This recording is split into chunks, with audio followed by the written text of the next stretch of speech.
Amici bellini, buongiorno a voi, è un martedì di campo, quindi ci avviamo verso questa amichevole, sarà importante per vedere un pochino il lavoro che è stato fatto a Di Maro, quindi parliamone in preventiva perché poi vi spiego delle cose, dai, cominciamo, dai. È un martedì pazzesco, rumori incredibili, rumori. Allora, amici bellini, questa è lunga, Giovanni Degre ribadisce, benvenuto Giovanni, iscrivetevi al canale, io sto facendo l'impossibile per portarvi contenuti quotidiani, sai, l'idea di Di Maro 1, Di Maro 2, Di Maro 3, però diventa un po' complicata quando effettivamente c'è poco di cui parlare, io mi aspettavo un pochino di notizie di mercato, un po' di entusiasmo. E quello che è successo ieri, la presentazione ufficiale della squadra, io mi rendo conto insomma che ne abbiamo parlato un pochino anche nel gruppo degli abbonati bellini su Telegram, c'è un po' di scoramento, però io ci ho pensato tanto, se l'avessi fatto a caldo ieri, facendolo uscire ieri sera, ieri notte, il video, avrei fatto lo vedete poi qua in sottofondo, insomma, dei momenti di questa presentazione un po' cringe, un po' triste, un po' risicata, insomma, deludente. Ecco, io penso che l'aggettivo debba essere deludente per chi magari è andato lì in piazza e si aspettava qualcosina in più. Io non credo, insomma, la presenza di Decibel Bellini era una cosa che tu dici uno si aspetta, però dobbiamo confrontarci con i tempi che corrono e evidentemente non era il caso nemmeno di fare una festa, bisognava evitare assembramenti pericolosi, l'organizzazione è complicata, quindi io mi rendo conto di tutto questo. Si potrebbe pensare, ma tu non la facevi proprio questa presentazione? Sì, no, ma figuriamoci, Max Biaggi e Valentino Rossi che continuano a sfidarsi sotto casa mia. No, tu dici la presentazione potevi non farla proprio, questo per chiudere, perché poi andiamo al campo, perché vedete, faccio vedere in anteprima, parleremo un attimo di campo, però aspettate un attimo, perché fatemi chiudere questo discorso che è importante secondo me.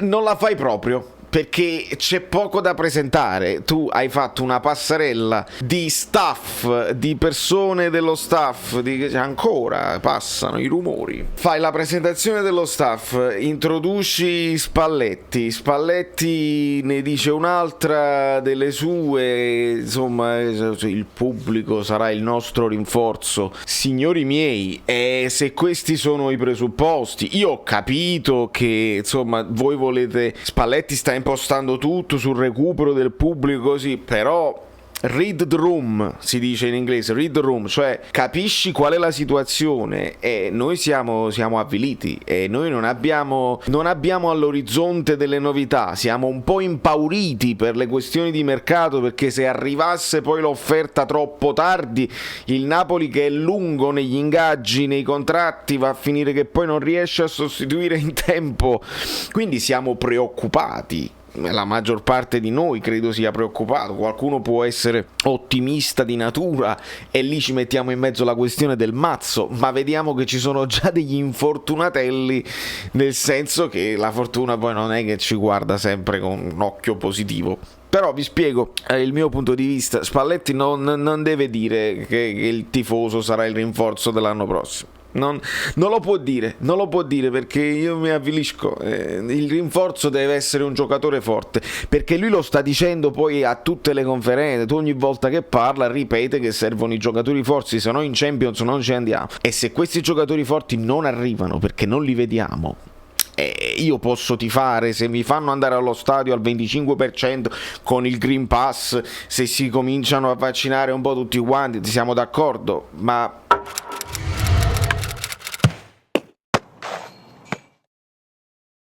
può mai il pubblico spingere dei giocatori scarsi a vincere le partite? Mi risulta complicata, quindi mi avvilisco. Quindi se tu dici questa cosa qua mi avvilisco. Si presenta tutto il cast, tutte le cose, una parola, no, tutti ti conosciamo già, dici solo ciao, quest'altro così, cioè, insomma, lascia il tempo che trova. Silver Mere fa l'impossibile per creare un attimino di entusiasmo, dopodiché ci sottolinea anche dopo su Canale 8 che anche le cose che lui può dire da ospite, perché è un ospite, non è incaricato dal Napoli, non gli hanno detto cosa dire e cosa non può dire, lui dice chiaramente, una parola in più è sempre, può essere fatale quando si ha a che fare con il Napoli, quindi deve fare quello che può fare. E purtroppo, per quanto ti possa far piacere applaudire Koulibaly, applaudire Osimhen, il resto è una desolazione clamorosa, perché poi abbiamo una sorpresa per voi, Starace che ancora starà, e vabbè, va bene quando è tutto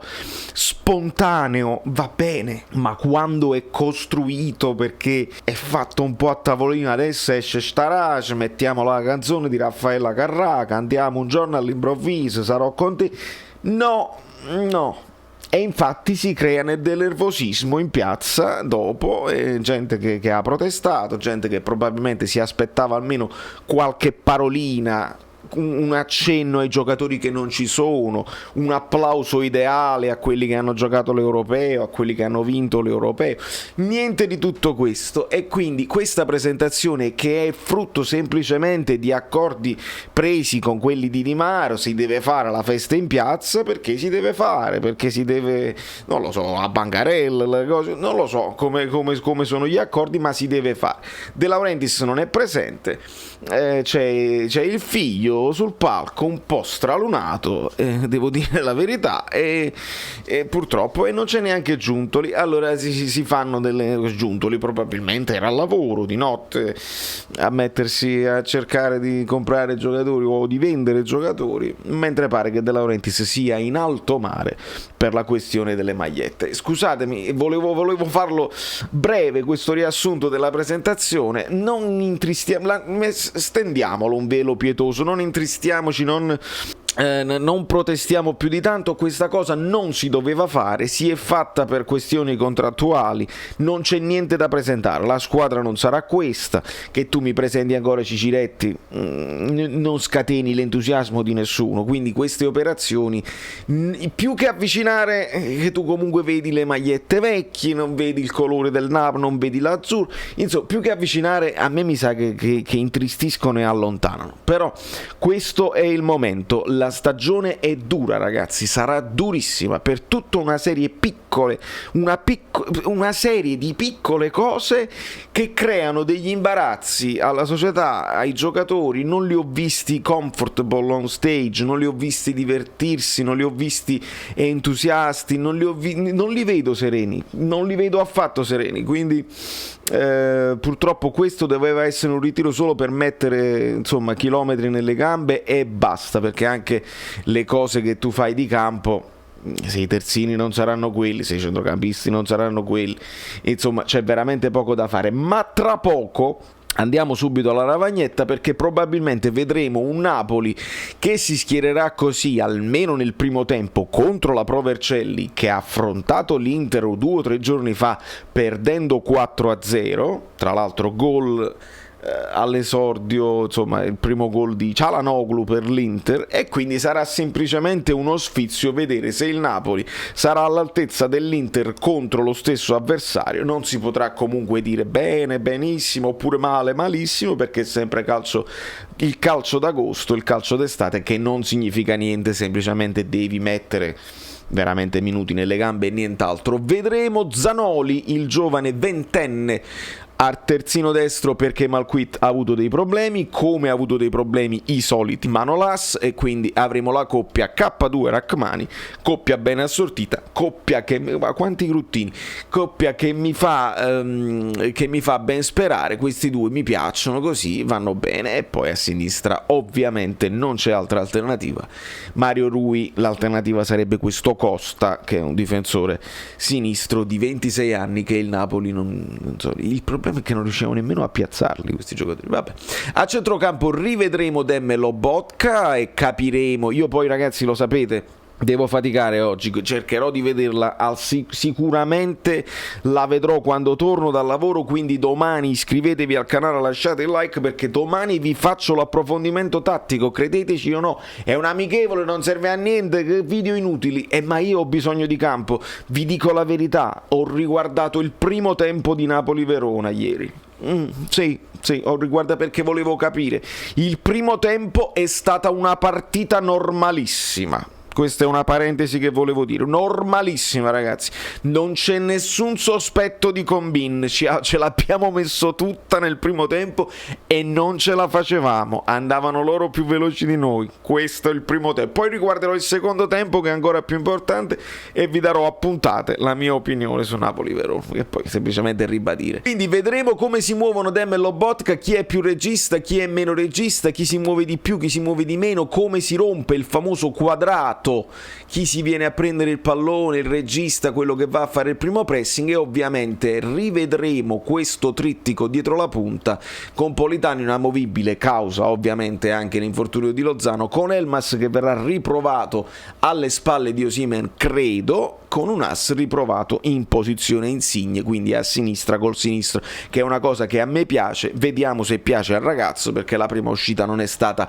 eccezionale. Poi posso immaginare che nel secondo tempo potremo rivedere Zielinski magari con un Elmas che passa nella zona di Insigne, Elmas sarà il nostro jolly, se bisognerà capire, e quindi qua ci potremo vedere Zielinski che ovviamente non ha lo stesso minutaggio dei compagni, non lo so scrivere, e quindi non potrà giocarla poi tutta. Poi ci sono i vari Tutino, i vari Foloruscio, e vedremo insomma come andrà questa roba qui. I vostri commenti possono essere sulla presentazione, se avete visto delle cose che io non ho notato, se invece avete notato delle cose simpatiche e carine. Io veramente faccio difficoltà a parlare della mia squadra del cuore perché niente ti aspetti, però certe cose sono un po' dozzinali e quindi nell'organizzazione si può fare di più. Cioè, ti lamenti sempre? Sì, mi lamento sempre. Si può chiedere qualcosa in più a una squadra che comunque è la squadra più importante del Sud, che ha milioni di tifosi nel mondo, che hanno delle aspettative e che per anni e anni ha fatto bene, molto bene, imponendosi nel campionato italiano, e adesso sembra che stiamo scivolando un po' dietro a tutti. Io faccio semplicemente un esempio: c'è un entusiasmo a Roma per la Lazio di Sarri e per la Roma di Mourinho che io sento crescente. Non lo so se ci sono delle perplessità a Milano, perché comunque il Milan perde Donnarumma e Çalhanoğlu, qualche acquisto lo stanno già facendo, diciamolo, per apparare la situazione. L'Inter deve affrontare la situazione del dopo Conte, che non sarà facile, però escono da vincitori. La Juventus riprendendo Allegri si impone per vincere il campionato, ovviamente, perché la squadra ce l'aveva.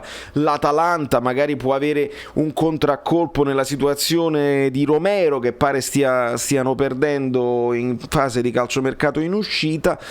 Il Napoli si deve inserire in questa situazione qua. Di entusiasmo non ci inseriamo semplicemente se vediamo giocare bene a pallone le prime partite. Io credo che questa sia l'unica nostra speranza. Facciamo le prime 2 partite, vinciamo bene, giochiamo bene a pallone. Ci saranno adesso le amichevoli, c'è l'amichevole col Bayern, ci sarà l'amichevole col Krakow. I miei amici polacchi sono tutti emozionati e speriamo di avere un po' di entusiasmo dal campo, perché fuori dal campo l'entusiasmo è poco e la papera non galleggia. Da New York, Valerio Fluido è tutto. State tranquilli, perché secondo me soldi in Europa per comprarsi i nostri giocatori non ce ne sono. State poco tranquilli, perché se rimangono quelli dell'anno scorso più o meno sappiamo quali sono i limiti. Se Spalletti è capace di farli andare oltre i propri limiti, magari ci divertiamo, però servirà un po' di mazzo. Quindi dobbiamo arrivare ai 10.000 e arriviamoci. Si deve cliccare sopra la cosa, così poi cliccate sulla campanella, poi vi iscrivete al canale Telegram, E di poi più, dovete dai, praticamente fare basta, sei cringe, quante cose. tutte le cose bellissime. Mi fai il Io poi non caffè. mi ricordo come mi chiamo.